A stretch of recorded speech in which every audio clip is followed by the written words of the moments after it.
अस्सलाम वालेकुम जी, welcome back to another video. दोस्तों पीसीबी ना हो गया, कोई पंगा क्रिकेट बोर्ड हो गया। मतलब आए रोज कोई नया नया फड्डा, कोई किसी के साथ मसला, किसी को ट्रॉफी नहीं दी, किसी को उनकी औकात दिखा दी। मतलब इस तरह की चीजें चल रही हैं। लेकिन दूसरी जानिब अब बारी आ गई है अपने प्लेयर्स की, जो इन्होंने परफॉर्मेंस दी है, जिस तरह की इन्होंने परफॉर्मेंस दी है, जिस तरह के ये रेलू कट्टे बने हुए थे ना, तो पीसीबी ने अब तमाम खिलाड़ियों के एनओसीज कैंसिल कर दिए हैं। मतलब कोई भी लीग नहीं, कोई भी टूर्नामेंट नहीं, नथिंग एल्स। इसके दो इम्पैक्ट है, नेगेटिव भी है, पॉजिटिव भी है। किसी के साथ ज्यादती भी है, किसी के साथ बिल्कुल सही भी है। इस चीज को भी डिटेल में डिस्कस करेंगे। लेकिन एक चीज मैं पहले डिस्कस करना चाहता हूं यार, साइम अयूब साहब T20 के नंबर 1 ऑलराउंडर बन गए हैं। मुझे ये नहीं समझ आई कि ये कहां से हो गया है। और बीट भी उन्होंने हार्दिक पांड्या को किया है। मतलब 4 स्टेप्स वो ऊपर आए हैं, और जिनमें हार्दिक पांड्या पहले प्रीवियस नंबर 1 रह चुके हैं। मुझे नहीं समझ आती कि एक प्लेयर जिसने अपनी कोई पिछली 10 इनिंग्स में, मेरा नहीं ख्याल कोई 50 स्कोर की है, और जो पिछली 5-6 निकाल लो उनमें से 4 तो उसके गोल्डन डक की हैं।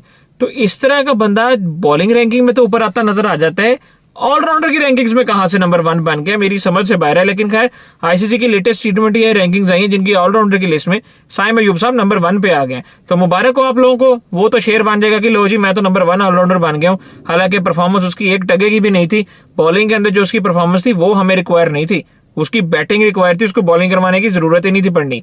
लेकिन खैर, अब वो नंबर 1 बन गया है। अब वो अगले 2 साल इसी बात के ऊपर गुजार लेगा कि जी मैं नंबर 1 ऑलराउंडर हूं इस वक्त। तो T20 में तो मुझे कोई नहीं छेड़ सकता, ना ना ना ना, मुझे T20 में तो कोई ना हाथ लगाए।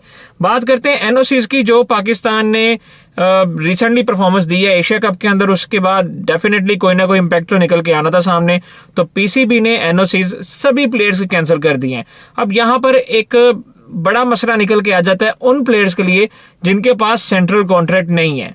अब जो खिलाड़ी इस वक्त सेंट्रल कॉन्ट्रैक्ट का हिस्सा है, उनकी तो मौजें लगी हुई हैं, वो नहीं भी कुछ कर रहे, फिर भी उनको तनख्वाहें मिल रही हैं, मैच फी से भी वो एंजॉय कर रहे हैं। लेकिन जो प्लेयर एनओसीज नहीं रखते, और फिर ऊपर से खैर से वो रिटायरमेंट भी नहीं उन्होंने ली हुई, लेकिन हर खिलाड़ी को एनओसी चाहिए, तो वो जो बेचारा सेंट्रल कॉन्ट्रैक्ट का हिस्सा नहीं है वो क्या करे? वो अपने घर का चूल्हा कैसे चलाए? वो कहां से खाए? अब एक हसन रजा प्लेयर हैं जो स्पिनर हैं, फिर खुशदिल शाह, बड़े प्लेयर हैं जिन्होंने मुख्तलिफ लीग्स के अंदर साइन अप किया हुआ है। कुछ खिलाड़ी बिग बैश लीग के अंदर आपको नजर आएंगे, कुछ आपको बांग्लादेश प्रीमियर लीग में नजर आते हैं। अब ये आज जो आईलेट जो T20 लीग है उसके भी आज ऑक्शंस होने जा रही हैं, तो कोई भी पाकिस्तानी प्लेयर नहीं होगा उसके अंदर। तो ये एक बड़ा नेगेटिव इंपैक्ट जाता है इस चीज का। अभी हम जस्ट नेगेटिव चीजों की बात कर रहे हैं। तो जब आपने वर्ल्ड क्रिकेट के अंदर स्टे करना है ना, तो फिर आपको उनकी लीग्स के अंदर भी उनके साथ चलना पड़ता है। हर मुल्क अपनी लीग को कामयाब बनाने के लिए बेहतरीन पूरी कोशिश करता है, और उसकी पहली ख्वाहिश यही होती है कि यार मेरी लीग में सारे बड़े खिलाड़ी हैं।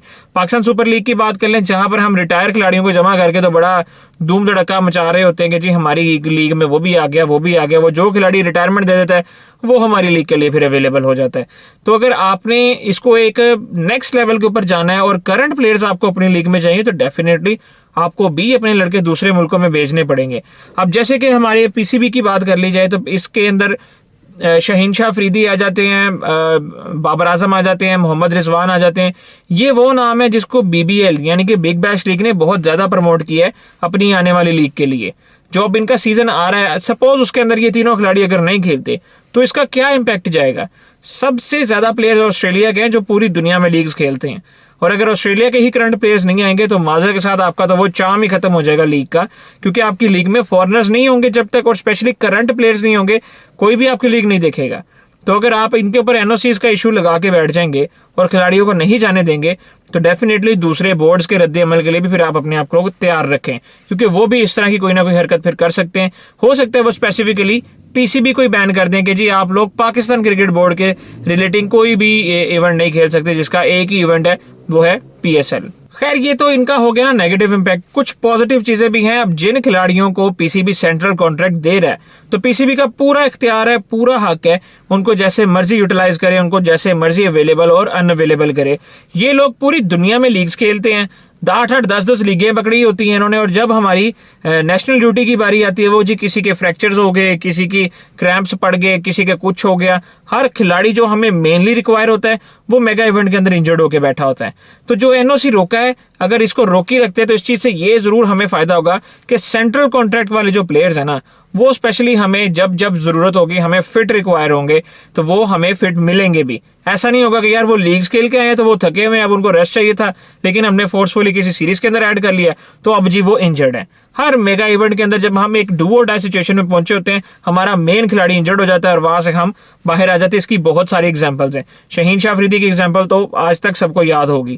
खैर, ये मेरी नज़र में कुछ नेगेटिव भी इसके इम्पैक्ट थे, कुछ पॉजिटिव भी थे, लेकिन ठीक है, आप पीसीबी इख्तियार रखते हैं जिस तरह की परफॉर्मेंस पाकिस्तान के खिलाड़ियों ने दी है, इस तरह का रद्द-ए-अमल तो आना ही आना था। अब साउथ अफ्रीका की सीरीज हमारे सर पे है, टेस्ट जो हमारी टीम है उसका ऐलान हो गया हुआ है। आपने देखा है लीग्स में खेलने वाले लड़के हमारी टेस्ट प्लेइंग 11 का हिस्सा है, तो अगर ये टेस्ट के अंदर हमें अवेलेबल नहीं होंगे तो ये जो चैंपियनशिप चलती है ना, वर्ल्ड टेस्ट चैंपियनशिप, इसमें हम हमेशा एंड पे ही आपको नजर आएंगे। ये जो बी कैटेगरी में हमें रखा गया ना, ये इसी चीज का इम्पैक्ट है। हमारे मेन प्लेयर अवेलेबल नहीं होते, हम अच्छा खेल नहीं पाते, जिसकी वजह से हम दुनिया के दूसरे ग्रुप में आके बैठ गए हुए हैं। तो वर्ल्ड टेस्ट चैंपियनशिप का फाइनल अगर हमने खेलना है तो हमें अभी से प्लान करना है इस चीज को, और जो कि नजर भी आ रहा है कि पीसीबी कुछ सोच रहा है इस बारे में, क्योंकि अगर हम प्लान नहीं करेंगे तो आप शुरू से ही हारना शुरू कर दोगे और आगे जाके आप टॉप 2 में कहीं भी नजर नहीं आओगे। इसमें कोई सेमीफाइनल, कोई फाइनल, इस तरह के सीन नहीं चलना, डायरेक्ट फाइनल होना है आपका, और जो 2 टॉप की टीमें होंगी वो फाइनल खेलेंगी। तो साउथ अफ्रीका के साथ टेस्ट सीरीज से हमारी वर्ल्ड टेस्ट चैंपियनशिप स्टार्ट होने जा रही है। Hope for the best and many many good wishes to Pakistani cricket team. उम्मीद करता हूं कि ये पाकिस्तानी टीम बहुत अच्छे तरीके से खेलेगी, और स्पेशली बाबर आजम और रिजवान एक कमबैक करने जा रहे हैं, तो होपफुली जितने बड़े वो नाम है उतनी ही बड़ी वो कारकर्दगी भी दिखा सके पाकिस्तान के लिए। उम्मीद करता हूं आपको आज की वीडियो पसंद आई होगी। साइम अयूब के बारे में आप लोगों का क्या कहना है मुझे कॉमेंट सेक्शन में जरूर बताइएगा, और पीसीबी ने एनओसीज रोक के क्या बिल्कुल सही किया या गलत, ये भी मुझे अपनी राय से जरूर आगाह कीजिएगा। मिलेंगे आपसे नेक्स्ट वीडियो में, तब तक के लिए अल्लाह हाफिज।